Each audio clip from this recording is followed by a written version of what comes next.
But right now, do this. The Radio Wammo Breakfast. Suckling on the teat of tech. With Paul Brislen.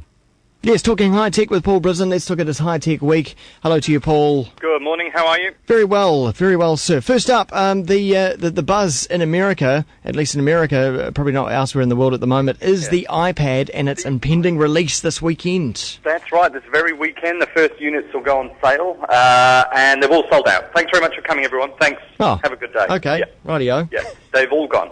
So Apple is busy revising its estimates and is expecting to sell not 700,000 in the first 3 months, but now 1.5 million units in the first 3 months. Wow. How much of this is marketing and how much of this is deal is anyone's guess, I would say. Yeah, don't they but always they do are this? Claiming, Don't they well, always do it? they're very good at managing the supply and demand cycle.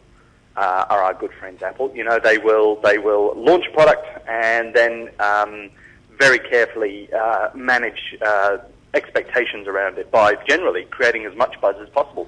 You know, when they go on sale, you will have to queue up and you will have to make do all the marketing work for them. Yeah. In effect. So, having said that, I still think I will go out and buy one if and when they finally get to New Zealand. I'll be in the queue myself. So it works, damn them. It works. Now, okay, and seeing you've said that, time to put the chafing harness on.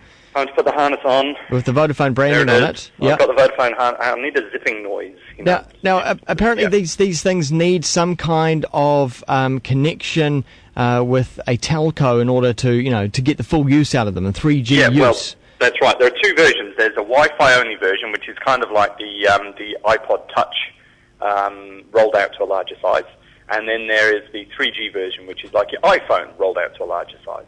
The first ones off the blocks are the Wi-Fi only, and they are about 2 or 3 months ahead of the 3G version. Okay. But with my harness on, I can't tell you anything because we don't know if we're getting it, when it will be here, if it's coming to New Zealand at all.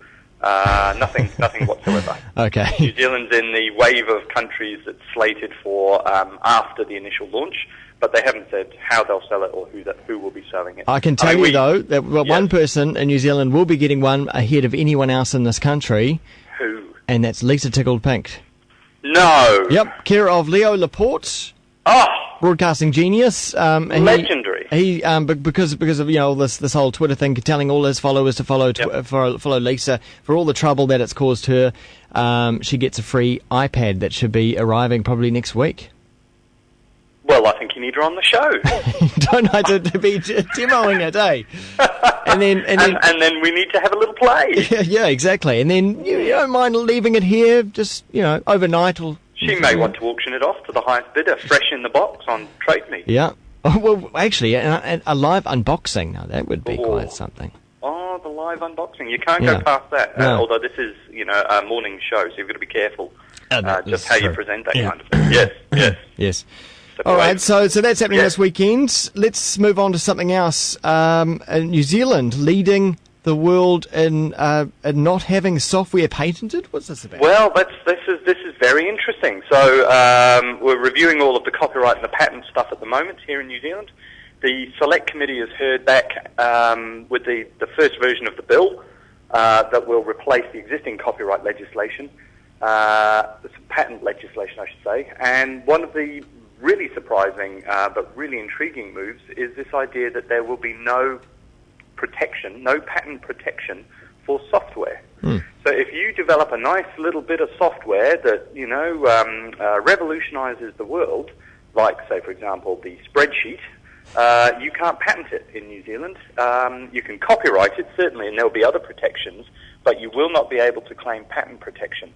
And this is seen as something of if not a world first, certainly one of the largest moves in this area by any government anywhere in the world, because there are companies all over the planet, but particularly in America, who spend their time and money simply patenting things that don't really need to be patented, and software is really high up on that list.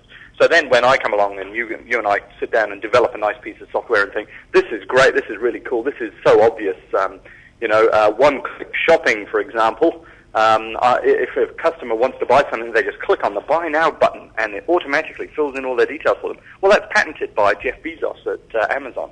So we'd have to pay him a license fee. Which is kind of ridiculous. Well, it is, isn't it? That's a nonsense. That is not a patentable thing. Clicking a mouse is no different. You know, there's plenty of prior art for that, which is a lovely legal term that they use for this kind of thing. And yet the courts in America have erred on the side of allowing these things, and it's been quite a nightmare for developers around the world. So this is a very good sign. It should open up, if it makes it through to law, and it's still got a long way to go, it would potentially open up a lot of software development in New Zealand that means that you can still make money off software, you can still copyright software, and you can still earn your living making software, but you can't play silly buggers and stop other people making software as well. Cool, because I wasn't sure if this was really going to be a bad story for us or not, but it's obviously very positive. No, I think it's very positive. The big patent holders will no doubt cry foul. IBM and Microsoft have a huge number of patents between them, hundreds of thousands of patents, I would say, in the software space, and quite how that will cope. I mean, it doesn't affect US law, obviously.